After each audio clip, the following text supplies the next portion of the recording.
पल पल में स्मरण करे हम महावीर स्वामी महाप्रज्ञानी।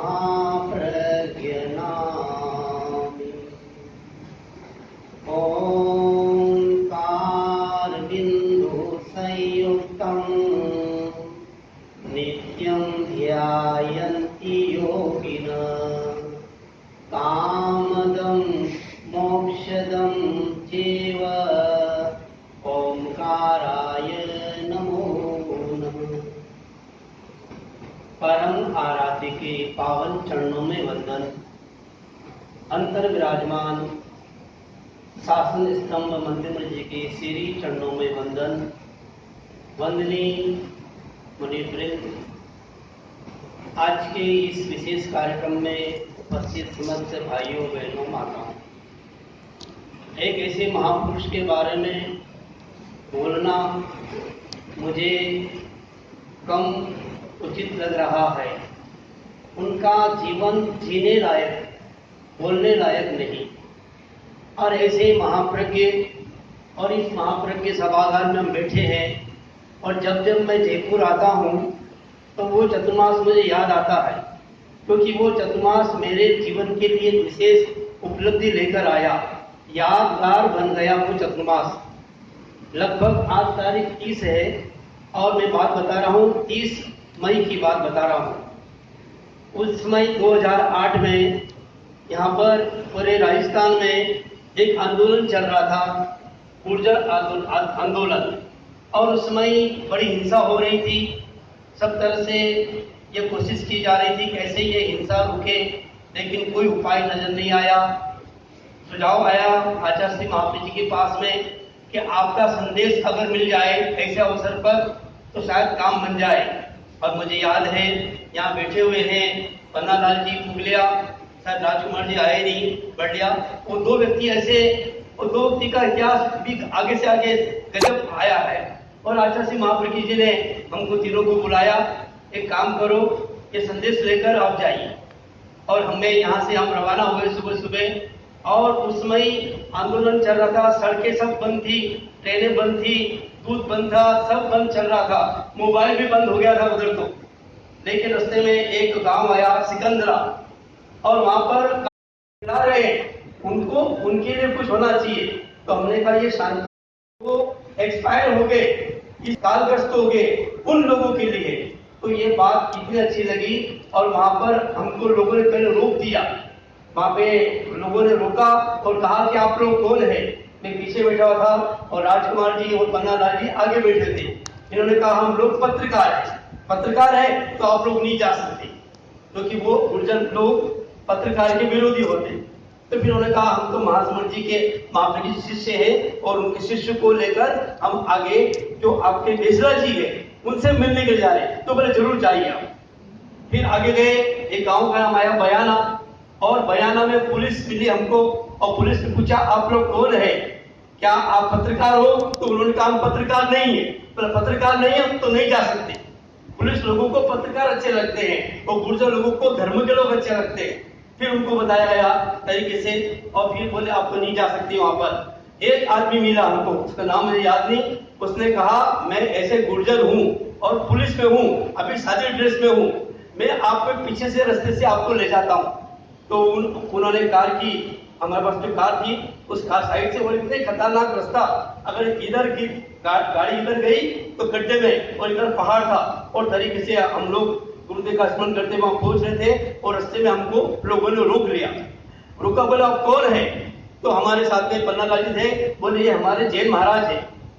बोले जैन महाराज है तो आप हमारे घर में आइए, नाश्ता करिए, दूध लीजिए। मैंने कहा हम जल्दी में बात है। फिर पन्नालाल जी का उन्हें चिंतन आया कि जैन महाराज की पहचान क्या होती। योग सहयोग से मैंने सुबह सुबह मुंहपत्ती साथ में रख ली थी कि कभी भी मुंहपत्ती काम आ सकती है। तत्काल पन्नालाल जी ने कहा कि मुंहपत्ती आप लगा लीजिए। मुंहपत्ती लगा दी, सब बोले महाराज जी महाराज जी महाराज जी। और मैंने कहा अभी तो छोड़ दीजिए, आप हमको आगे जाइए। जैसे आगे गए, वो गांव का नाम बेलूकापुरा, वहां पर हम पहुंचे, और आप मानेंगे नहीं, लगभग 10,000 गुर्जर लोग लठ लेके खड़े, और हमको जाने नहीं दे रहे थे। और जैसे ही मैं यहाँ से रवाना हुआ, मुनि कुमार स्वामी जी ने कहा कि एक फोटो ले जाइए, इस पे पूरी जानकारी महाप्री जी के बारे में, और फोटो महाप्री जी का है। मैंने कहा वो अंग्रेजी लोग शांति बोले, कृष्णा जी सब भाषा जानते हैं। जैसे वहां पे गए, उन्होंने पूछा आप कौन है, तो वहां सब लोग लड़ के खड़े थे। तो हमने कहा भाई हम आचार्य महाप्री जी के शिष्य हैं, उनका संदेश लेकर बिस्ला जी के पास में जा रहे हैं। और उन्होंने कहा कोई भी दादा की कुछ करे तो प्रहलाद जी ने कहा बस चिकारा देते जा और आगे बढ़ते जाना, और वे कुछ नहीं करेंगे। और वास्तव में उन्होंने कुछ भी नहीं किया। 10,000 लोग थे और लगभग 18 डेड बॉडी पड़ी थी वहां पर। और वहां पर जैसे ही हमने कहा हमको बिस्ला जी से मिलना है, बोले वो सामने बैठे डाकू के पास में, क्या आप जा सकते हो? मैंने कहा हमको डरते नहीं। और वहां पर गए और जैसे हमने महाप्री जी का संदेश दिया, और संदेश में एक लाइन आई कि बेसला जी हम आपको अपना आंदोलन बंद करने का नहीं कहते हैं, आप अपने इस आंदोलन को अहिंसा और अनेकांत के आधार पे चलाओ। और आप मानेंगे नहीं, वो संदेश का इतना प्रभाव पड़ा। वो बेसला जी बोले कि महाप्रभु जी ने अपने शिष्यों को भेजा, संदेश को भेजा और मुझे याद किया, और 7 दिन के अंदर वो आंदोलन बंद हो गया। और उसके बाद में तो फिर हमारी भूख लगी, 3 बज गई, खाना नहीं मिल रहा। फिर गांव का नाम है डोसा, डोसा खाने का भी होता है, गांव का नाम है डोसा। कोई होटल मिल गई तो आप दोनों ने खाना वहां से लिया, मुझे खाना दिया। और यहाँ आते आते जिसे संस्मरण सुना है, और दीप चंडी ढाबा कोई आदमी नाम याद आ रहा है, वो क्या बोले कि आप लोग शेर के मुंह से बच के आए हो, क्योंकि वहां पर गए और ऐसी जो बहुत सारी बातें मैं बता नहीं पा रहा हूँ, ऐसी स्थिति हो गई थी वहां पर कि वहां से वापस लौटना मुश्किल है। लेकिन महासमण जी ने यहाँ पर इसी स्थान पर कहा था डरना मत, तो हम डरे नहीं और उनका संदेश लेकर इतना प्रभाव पड़ा। और यहाँ पर जैसे आए हमने संस्मरण सुनाया तीनों ने, और आप संस्मरण सुनाते सुनाते शाम को सूर्यास्त होने वाला है। और फिर बोले कि आचार्य ने कहा कि संस्मरण युवाचार्य को भी सुनाओ। तो युवाचार्य के पास गए, सूर्यास्त हो गया, हम खाना नहीं खा पाए, पानी भी नहीं पी पाए। लेकिन इस बात को खुशी है कि हमको ये आया कि ये आचार्य महाप्रभु जी के दूत बनकर वहां पर गए और हमको एक बहुत बड़ी सफलता मिली। बहुत सारे धर्म के लोग भी आए थे, उनको वापस लौटा दिया गया, लेकिन केवल हमको ही वहां से ये सफलता मिली और हमको ये काम करने का एक मौका मिला। तो 2008 का एक चतुर्मास यहाँ पर जो हुआ बहुत जोरदार। एक बार आचार्य श्री महासमण जी इसी स्थान पर प्रवचन दे रहे थे 2008 के अंदर, और अचानक शब्द हुआ कि आचार्य श्री महाप्रभु जी पधार रहे हैं। और पधारने के शब्द होने के बाद भी एक बार उनको अनुकूलता रहती है, दिल्ली से पधारते हैं। अब तो प्रवचन चल रहा था, अचानक महाप्रभु जी पधार गए। अब प्रश्न है कि जब तक माइक न हटे महासमण जी वहां से हटे नहीं, और जब तक महाप्रभु जी पधारे तो खड़े भी नहीं रह सकते। तत्काल मैंने देखा कि कोई भी भाई मतलब सावक नहीं, वो नहीं था, माइक वाला नहीं था। तत्काल मैंने माइक को हटाया, महासमण जी खड़े हुए और महाप्रभु जी पधार गए। तो इस तरह से बहुत सारे उनके साथ में ऐसे संस्मरण सुने हुए हैं। और जिस दिन आचार्य श्री महाप्रभु जी देवलोक हुए, मैंने सोचा कि इनका मुख्य अभियान क्या है। अहिंसा यात्रा उनका मुख्य अभियान।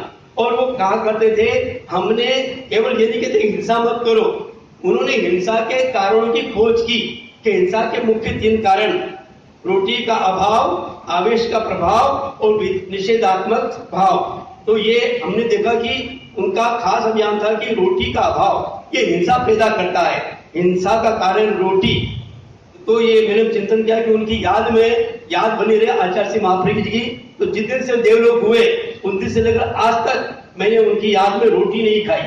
जब आचार्य श्री तुलसी देवलोक हुए तो उनकी याद में मैंने 22 साल हो गए आम नहीं खाया, और महाप्रभु जी देवलोक हुए तो उनकी याद में मैंने रोटी नहीं खाई और कोई नुकसान नहीं हुआ। और मैं हर साल मैंने जब कुछ साल पहले मैं गुरुदेव के सानिध्य में था तो मैंने कहा गुरुदेव इतने साल हो गए मैंने रोटी नहीं खाई, कोई नुकसान नहीं हुआ, अब मुझे आजीवन त्याग करा दो।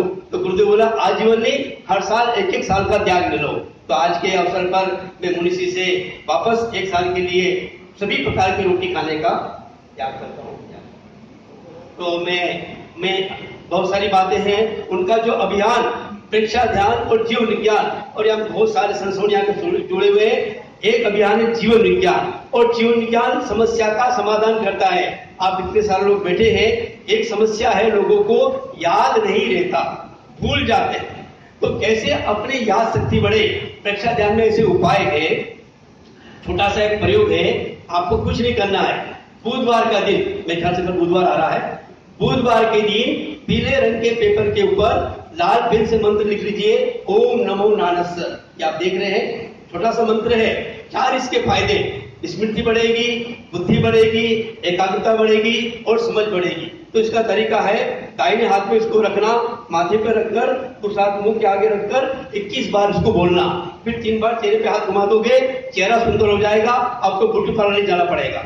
और जिन परिवार में अनबन है, तू में होती है, एक दूसरे से बनती नहीं, पढ़ती नहीं, करती रहती है, उन लोगों के लिए ऐसे 2 पेपर तैयार करो, एक अपने लिए, एक जिससे बनती नहीं उसके लिए। और पेपर को यहाँ पर रखो, आमने सामने बैठ जाओ, 7 बार बोलो, 7 दिन में झगड़ा समाप्त हो जाएगा। आपके मन में प्रश्न होगा, अनबन होगी तो सामने कौन बैठेगा? तो ये आप दर्पण के सामने जाइए और जिसके साथ में अनबन है उसका फोटो मोबाइल में चालू कर दीजिए और 7 दिन तक आप करके देखिए, आपको उससे बहुत बड़ा फायदा होगा।